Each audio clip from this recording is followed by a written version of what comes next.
Aqui é a Sam e agora vamos encarar as feras. O Senhor das Moscas, escrito por William Golding. E para entender a obra O Senhor das Moscas, primeiro a gente precisa entender quem foi William Golding, o autor desse clássico. Se eu não me engano, William Golding nasceu no ano de 1911 e no início de sua vida adulta ele pagava seus boletos trabalhando como professor de ensino médio, até que no final da década de 30 e início da década de 40 estourou a Segunda Guerra Mundial, onde ele participou durante 5 anos na Marinha Britânica. E unindo essas duas experiências, lidando com garotos na sua rotina diária e esse choque de realidade que foi ter participado da Segunda Guerra Mundial, todas essas experiências e perspectivas foram unidas nesse livro aqui. O melhor resumo que eu vi a respeito dessa história está nessa edição aqui, da presente na orelha, que diz o seguinte: durante a Segunda Guerra Mundial, um avião cai numa ilha deserta e seus únicos sobreviventes são um grupo de meninos em idade escolar. Eles descobrem os encantos desse refúgio tropical e, liderados por Ralph, procuram se organizar enquanto esperam um possível resgate. Mas aos poucos, e por seus próprios desígnios, esses garotos aparentemente inocentes transformam a ilha numa visceral disputa pelo poder. E sua selvageria rasga a fina superfície de civilidade, que mantinham como uma lembrança remota da vida em sociedade. Senhor das Moscas é um clássico moderno, um livro que retrata de maneira inigualável as áreas de sombra e escuridão da essência do ser humano. Ok, se você ainda não leu esse livro, eu acho que isso é tudo que você precisa saber. Então, seguindo adiante com essa introdução aqui, quando o avião cai na ilha deserta, tem apenas garotos em idade escolar. Os mais novos têm por volta de 6 anos de idade, os mais velhos estão por volta de 14 anos de idade. No início, eles dão uma olhada na ilha e constatam que estão sozinhos. Não tem nenhum adulto, nenhuma casa, nenhuma vila, nada nessa ilha. Apenas frutas, árvores, bosque, montanha, água, céu, mar e moleques em idade escolar. E eles não se assustam com essa nova realidade, na verdade, eles ficam até entusiasmados porque eles acham que a ilha é muito bonita, muito boa, muito cheia de frutas e que vai ser um lugar ótimo para se viver. E como bons garotos britânicos que eles são, eles se organizam. Então tem o Ralph, que é um dos garotos mais velhos e é eleito democraticamente pelos outros garotos como líder da ilha. Então nessa ilha eles encontram uma concha, essas conchas grandes, espiraladas, que o Ralph consegue tocar para convocar os outros meninos. E ele estabelece uma regra que é: quem está segurando a concha tem o direito de falar. Então, enquanto a pessoa está segurando a concha, ela tem que falar e os outros têm que ouvir. E essa é a regra, e todos estão de acordo com essa regra. Ele é aquele garoto que traz a responsabilidade para si, que se preocupa com o bem-estar de todos, que se preocupa com o resgate deles daquela situação e que trabalha por isso e sente o peso dessa responsabilidade, sente o peso desse trabalho e tenta trazer os outros garotos para essa responsabilidade, mas ao longo da história a gente vai vendo que ninguém está muito preocupado com isso, que os meninos estão mais preocupados em brincar e ficar nadando na piscina, e ficar brincando de caçador, e ficar comendo, e deixa as tarefas e deveres e responsabilidades de lado com muita facilidade. E é nesse momento que a gente começa a ter contato com os outros personagens principais. Então temos o Jack. Ele demonstra uma disciplina bem militar, os outros garotos seguem e obedecem ele. E ele concorda que o Ralph seja o líder e ele se estabelece como líder do exército daquela civilização da puberdade. Um dos principais seguidores do Jack é o Roger. Ele é um menino que faz parte da força militar da ilha, mas com o desenrolar da história, conforme o tempo passa e os garotos vão sucumbindo à selvageria, Roger se torna um torturador sádico. Então temos aí, guarde isso em mente, a força militar da ilha, que é simbolizada pelo Jack, e o torturador, que é o parceiro e braço direito do Jack, que é o Roger. Outro personagem muito importante nessa história é o Porquinho. É um menino que a gente não sabe qual é o nome dele, E é engraçado que logo no início da história, na hora das pessoas se apresentarem, o porquinho chega falando: olha, vocês podem me chamar do que vocês quiserem, só não me chamem de porquinho. Pronto, pegou. pessoa tenta evitar uma coisa, mas o esforço que ela faz para evitar isso acaba causando isso. Isso já determina um pouco da personalidade desse personagem. Por quê? Ele é descrito nesse livro diversas vezes que ele é a voz da razão, ele é o mais sensato, ele é o que pensa melhor, ele é o que tem a melhor perspectiva de realidade do que está acontecendo ali, só que ninguém leva ele a sério. Então, ao mesmo tempo que ele é o garoto mais inteligente e um dos mais capazes de pensar a respeito daquela situação que eles estão vivendo, ele é visto pelos outros, não pela sua capacidade, pelo seu nome real, mas sim pela chacota que eles conseguem enxergar nesse menino, então chamam ele apenas de porquinho. Um outro garoto que é um dos personagens principais dessa história é o Simon. Ele tem uma sensibilidade diferente dos outros meninos, então ele tende a buscar um pouco mais de solitude, ele quer ajudar, ele quer apoiar o Ralph, tanto é que em algumas passagens aqui o Ralph diz que o Simon é um dos poucos meninos que realmente ajudam em alguma coisa. Ele tem uma visão de realidade um pouco mais subjetiva. Então, enquanto o porquinho é muito objetivo, muito racional, olha as coisas de uma forma muito concreta, o Simon ele já vai num outro caminho um pouco mais subjetivo, um pouco mais abstrato, um pouco mais emocional. E durante a história, quando aparece um monstro, e o livro deixa muito claro que esse monstro não é real, é muito mais uma criação do medo dos meninos do que um monstro de fato, o Simon é o único garoto que consegue enxergar essa verdade. E ele tenta trazer essa verdade para os outros meninos, mas a gente vai ver que o estado de selvageria que eles se encontram não permite mais espaço para a verdade. E por fim, mas não menos importante, tem os gêmeos que são o Sam e o Eric, e eles fazem tudo juntos e tudo em uníssono. Então, quando se fala Sam e Eric, estão se referindo aos gêmeos. Mas à medida que vai se aproximando do final, a gente vai vendo que o Sam e o Eric são aqueles garotos que têm uma dualidade. Por mais que eles concordem e façam esforço para ficar do lado do Ralph, a força e a violência do Jack acaba levando eles para um outro lado. Então eles fazem esse jogo duplo, assim, os dois funcionam como um único personagem e simbolizam essa dualidade do, vamos dizer, ser humano.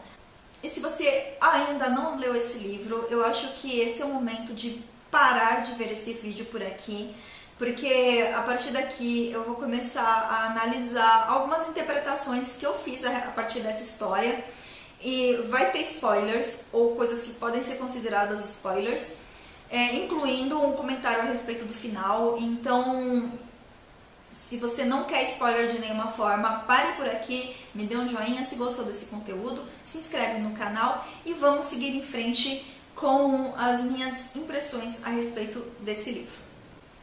Faltou comentar uma coisa muito importante sobre o Jack. Ainda a respeito do Jack, é interessante ver o desenvolvimento desse personagem, porque logo no começo, quando eles chegam na ilha, aparece um porco que está enroscado numas trepadeiras e não consegue se soltar, e o Jack carrega com ele uma faca. Para conseguir carne, tudo que ele tem que fazer é pegar a faca que ele já tem e cortar o pescoço daquele porco que já está imobilizado. É muito fácil.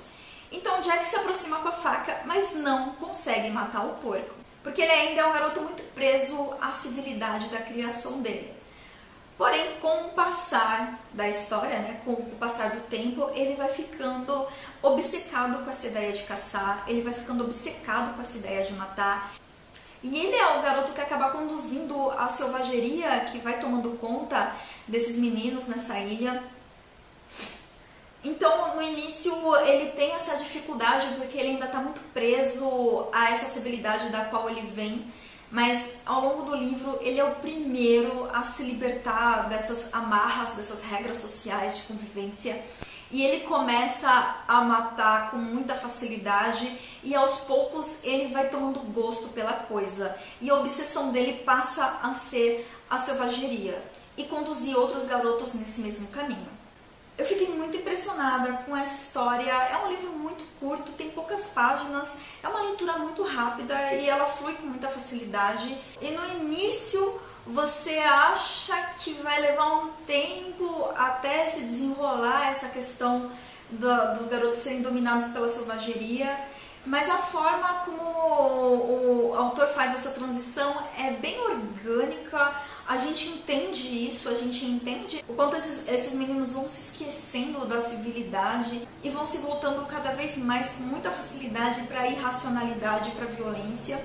É uma narrativa que foi muito bem construída, eu fiquei positivamente impressionada com essa história. Só tem algumas coisas que me incomodaram. A primeira delas é a definição de selvagem que esse livro faz. Eu entendo que é uma história datada, é uma história que foi escrita na década de 50, a visão e a mentalidade que o autor tinha na época era essa, mas infelizmente a forma como ele se refere à selvageria é racista e é xenófoba. São passagens muito breves nessa história, se você não estiver atento você nem repara. Mas a impressão que eu tive é que o autor estava se referindo a tribos africanas, porque em dado momento ele usa a palavra negro, literalmente, assim, diretamente, e toda a questão de comportamento tribal dos garotos, de usar lança e andar pelado e pintar a cara. E na minha interpretação, essa é uma referência bem clara que se trata da visão que o autor tem de tribos africanas. Quando você é uma pessoa que tem acesso à informação, você sabe que não é bem assim.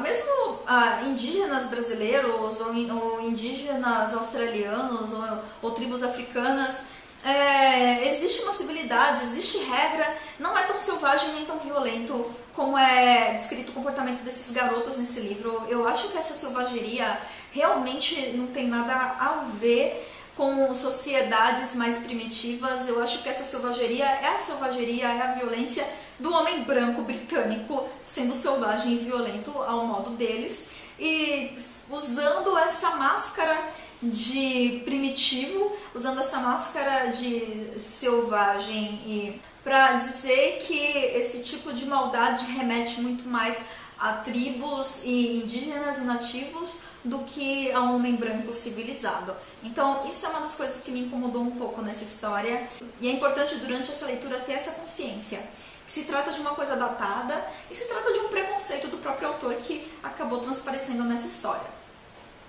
E um outro detalhe também é que não tem meninas, só tem garotos.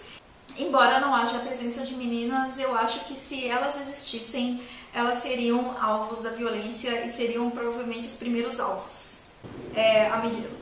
Enquanto eu li essa história, a forma como os garotos foram evoluindo para uma forma de anarquia e violência, eu acho que as meninas seriam vítimas desses garotos. E um detalhe que me faz pensar a respeito disso é que quando o Jack começa a matar, perseguir, caçar, liderar linchamentos, ele vai atrás de porcas, fêmeas. O livro fala muito diretamente que são porcas. A primeira vez que eles caçam uma porca, eu ficava me perguntando se era uma questão de oportunidade, afinal pode ser que aquela porca específica fosse um alvo mais fácil do que os outros, mas na caçada seguinte eles voltam mais uma vez com uma fêmea. Na hora de caçar carne por carne, tanto faz se é fêmea ou se é macho, mas o Jack tem uma preferência por caçar fêmeas. E o livro também deixa isso muito claro. Ele não usa essas palavras que ele tem essa preferência. Mas a gente vê que quando ele vai caçar, é ele que escolhe o alvo e ele escolhe uma fêmea e ele sabe que está escolhendo uma fêmea. E quando ele volta a caçar, ele volta novamente com uma fêmea, que observando bem você nota que ele quer caçar fêmeas. Acho que até aqui já deu para sacar que essa obra tem diversos simbolismos, pega diversos elementos que representam algo. Alguns desses simbolismos são muito claros, são muito objetivos, o próprio autor usa palavras que faz com que isso seja bem claro, mas outros simbolismos podem dar margem a outras interpretações. Então, a partir daqui, eu vou falar um pouco a respeito das minhas interpretações, a respeito de alguns elementos que eu vi nessa história. Durante a leitura, eu relacionei muito com a nossa situação política. Ainda mais que atualmente a gente tem um líder político que tem a sua origem bem militar, tem todo um discurso aí de querer botar ordem na bagunça e acabar com a balbúrdia.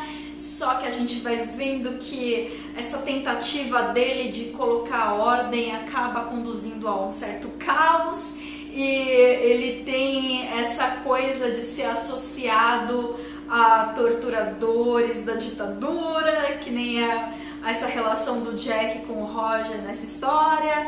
Então, embora na época que esse livro tenha sido escrito, a intenção do autor não fosse essa, porque afinal de contas, na época que ele estava lançando esse livro, essa situação ainda não existia no Brasil, ainda assim, durante o desenrolar dessa história, muitas vezes eu me peguei fazendo essa comparação na minha cabeça. Mas um símbolo que é bem claro é a concha. Então não tem muita margem para interpretações diferentes quando a gente vê que a concha está presente em todo momento em que se tenta colocar regra nesse convívio diário entre os meninos, em que eles tentam dialogar. O diálogo é possível quando se está segurando a concha, e no momento em que tudo degringola e tudo vai ladeira abaixo e a coisa sai do controle, é justamente o momento em que a concha se quebra e a voz da razão e a voz da sensatez literalmente é atirada ao abismo. Então é um símbolo muito claro que o autor colocou nessa história. Outro símbolo muito claro, muito presente é o fogo. Embora o fogo esteja presente em momentos diferentes, então tem momentos de caos em que os garotos estão basicamente queimando uma parte enorme da ilha de forma descontrolada. Durante a perseguição também, que é um momento bem caótico, é um momento de total selvageria, então o fogo também está descontrolado nessa situação. Ainda assim, o fogo, para mim, é um símbolo muito forte de poder. É por essa razão que o Jack, quando ele está ganhando poder sobre a ilha, ele precisa roubar o fogo. Ele precisa pegar os mecanismos que tornam o fogo possível, porque a dominação e o poder dele só é completa quando ele tiver poder sobre o fogo. E o próprio Senhor das Moscas, que é o título desse livro, que é a cabeça da porca morta que o Jack deixa como uma forma de oferenda ao monstro, e aquela cabeça tá apodrecendo e tá coberta de moscas, e conversa com Simon numa forma de alucinação. E aí o autor também deixa muito claro, ele escreve com todas as palavras, essa manifestação se apresenta como o Senhor das Moscas. E foi assistindo Sabrina no Netflix que eu fiz essa associação do Senhor das Moscas com o Beelzebub, porque tem um episódio da segunda temporada que tem um demônio que controla moscas, e esse demônio é o Beelzebub. Então, como eu não tenho uma base religiosa muito forte na minha vida, não tenho muito conhecimento de religiosidade, eu acabei pegando essa referência da Netflix, que é esse personagem da Sabrina, que é o Senhor das Moscas. Aqui o autor não usa a palavra Beelzebub, ele usa o termo Senhor das Moscas para fazer essa relação com o demônio. E o que o demônio diz para o Simon, basicamente, é que ele não tem escapatória, ele não tem como fugir disso, e que a maldade é o caminho para esses meninos nessa ilha.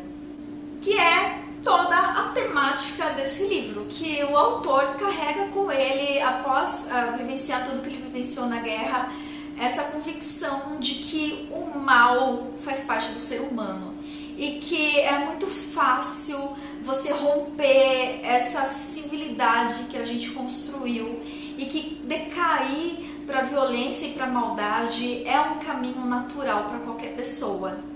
E é por isso que o título desse livro é O Senhor das Moscas, não é mesmo? A pintura facial, a pintura que os garotos adotam, é uma forma de simbolizar que eles adotaram a selvageria, que eles fazem parte daquela tribo, e essa é a forma deles demonstrar isso, de demonstrar com muita clareza nesse livro quem é selvagem e quem não é selvagem. Mas, mesmo os garotos que não se pintam e não adotam a selvageria, eles têm dilemas, eles lutam com essas tendências selvagens dentro deles. E mesmo que em alguns momentos eles não concordem, não achem certo, eles acabam sendo levados, mesmo que à força, para esse lado, né, para esse comportamento. Você já leu esse livro? Tem mais alguma coisa a acrescentar a respeito dele? Me diz aqui nos comentários, me dá um joinha se gostou desse vídeo, se inscreve no canal. Muito obrigada por me assistir até aqui e até a próxima!